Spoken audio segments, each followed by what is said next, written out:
What if the entire universe was conspiring to help you achieve your wildest dreams? Not just passively hoping you'd succeed, but actively leaving you clues, sending you helpers, and arranging coincidences to guide you on your way. What if your only real job was to have the courage to pay attention and to follow the signs? This is the magical and deeply philosophical premise of Paulo Coelho's masterpiece, The Alchemist. On the surface, it's a simple, enchanting story about a young shepherd boy who travels from his home in Spain to the deserts of Egypt in search of a hidden treasure.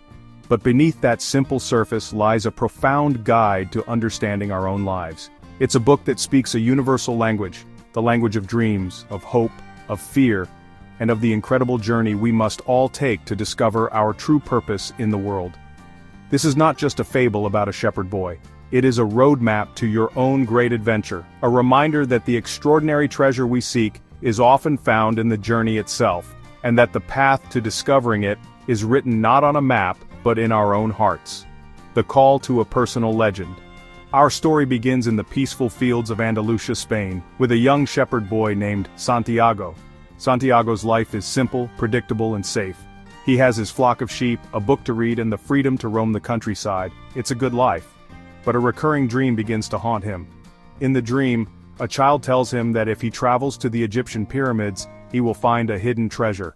This dream is the first whisper of what the book calls his personal legend.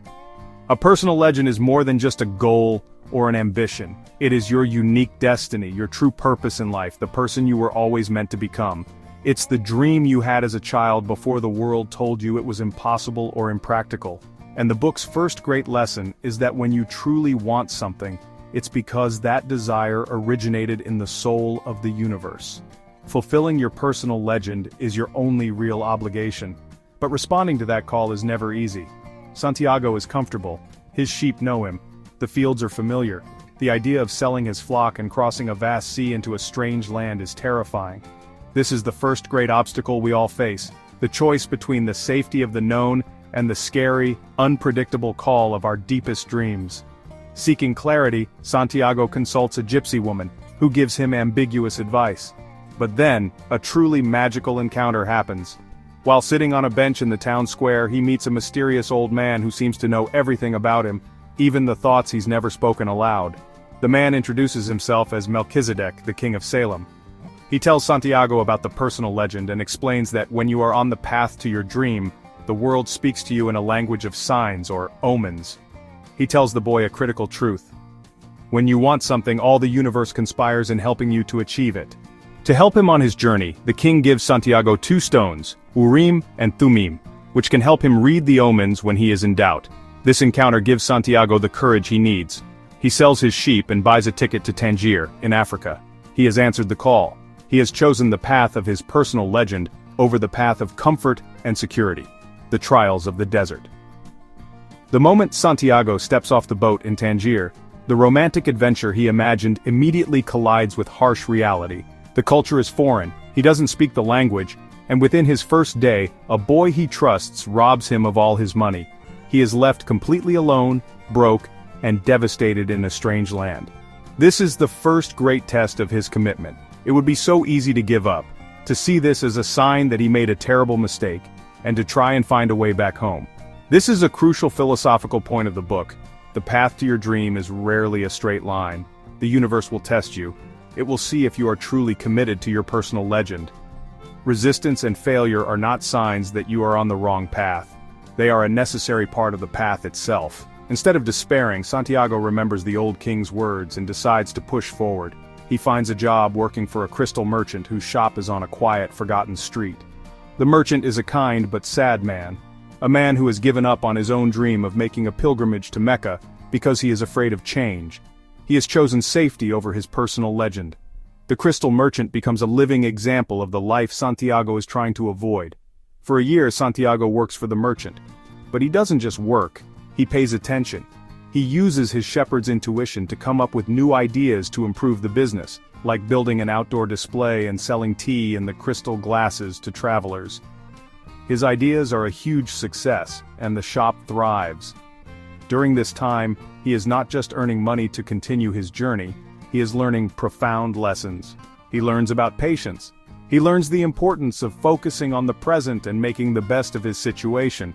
And most importantly, he learns to read the omens in his everyday life. He learns that the universe is always communicating with him, even in a dusty crystal shop. After a year, he has earned more than enough money to go back home to Spain and buy a new, even bigger flock of sheep. The temptation is enormous. It is the safe, sensible thing to do, but he has learned too much. He has seen the sad, quiet life of the crystal merchant who gave up on his dream, and so, Santiago makes the choice again. He chooses the unknown. He leaves the crystal shop and joins a caravan that will take him across the vast Sahara Desert, towards the pyramids, and towards his treasure. The journey across the desert is long and difficult, but it is also full of wonder. Santiago learns about the silence of the desert and the wisdom of the camel drivers. He travels with an Englishman who is also on a quest. The Englishman is seeking a famous 200-year-old alchemist who is said to live at the Al-Fayoum oasis, the caravan's destination. The Englishman is a man of books. He believes wisdom can only be found by reading complex texts. Santiago, on the other hand, is learning to find wisdom by observing the world directly, by reading the language of the desert. Love and the oasis. The journey across the desert is long and difficult, but it is also full of wonder. Santiago learns about the silence of the desert and the wisdom of the camel drivers. He travels with an Englishman who is also on a quest. The Englishman is seeking a famous 200-year-old alchemist who is said to live at the Al-Fayoum oasis, the caravan's destination. The Englishman is a man of books. He believes wisdom can only be found by reading complex texts. Santiago, on the other hand, is learning to find wisdom by observing the world directly, by reading the language of the desert. When the caravan finally reaches the oasis, it is a lush, green paradise in the middle of the desert, and it is here that Santiago faces his greatest test yet. While searching for the alchemist, he meets a young woman named Fatima at a well. From the moment he sees her, he is struck by a feeling he has never known before. He realizes, in that instant, that he is in love. This love is so powerful that it makes him question everything. For the first time, he considers giving up his quest for the treasure at the pyramids. He thinks that perhaps Fatima is his real treasure, and that he should stay at the oasis with her forever. He confesses his dilemma to Fatima, and her response is a key piece of the book's wisdom. She tells him that she is a woman of the desert, and she knows that the men of the desert must follow their own paths. She tells him that if they are truly meant to be, she will wait for him. And she says the most important thing of all, if I am really a part of your dream, you'll come back one day. True love, the book teaches, does not hold you back from your personal legend. It is the force that gives you the strength to pursue it. While at the oasis, Santiago's ability to read the omens grows stronger. One day, while watching a pair of hawks in the sky, he has a sudden, violent vision of an army attacking the oasis, which is supposed to be a neutral zone. He trusts his vision and warns the tribal chieftains. Though they are skeptical at first, they prepare for the attack. The vision comes true, and because of Santiago's warning, they are able to defeat the invaders. The boy who was once just a shepherd is now seen as a seer, a man who can read the soul of the world. And this act of courage brings him to the attention of the very man the Englishman was seeking, the alchemist. The alchemist's final lessons. The alchemist, a mysterious and powerful figure, recognizes that Santiago is a boy who is truly following his personal legend. He decides to guide him on the final, most dangerous leg of his journey to the pyramids. As they travel together, the alchemist becomes Santiago's final teacher. He doesn't give him easy answers. He teaches him through questions, through actions, and through silence.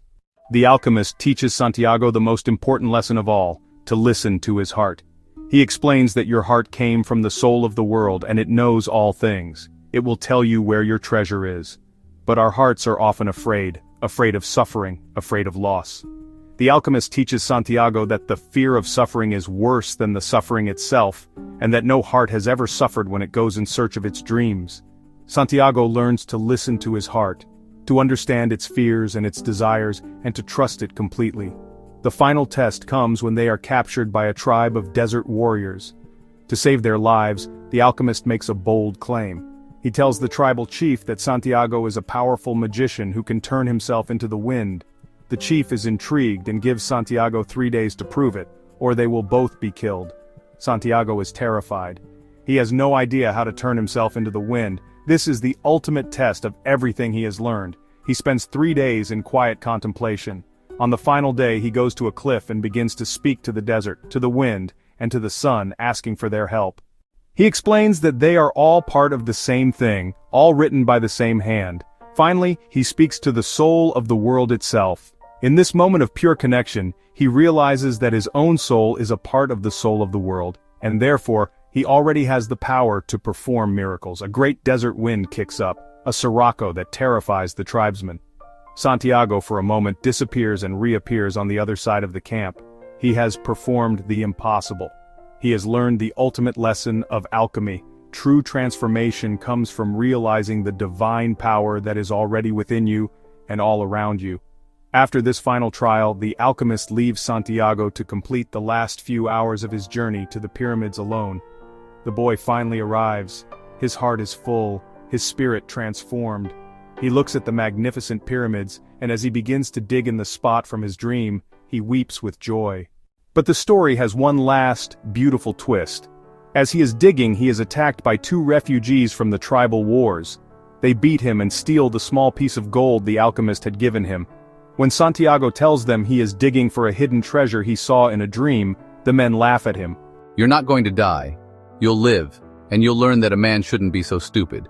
2 years ago I had a recurring dream in this very spot." He dreamed of a treasure buried in a ruined church in Spain underneath a sycamore tree where a shepherd and his sheep often slept. And in that moment, Santiago understands everything. He laughs. The universe has given him the final perfect omen. He knows where his treasure is. He travels all the way back across the desert, across the sea, to the very same abandoned church where his journey began.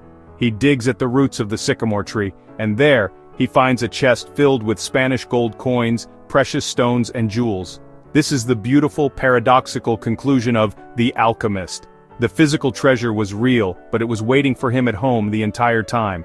So was the journey a waste? Of course not. The journey was the entire point.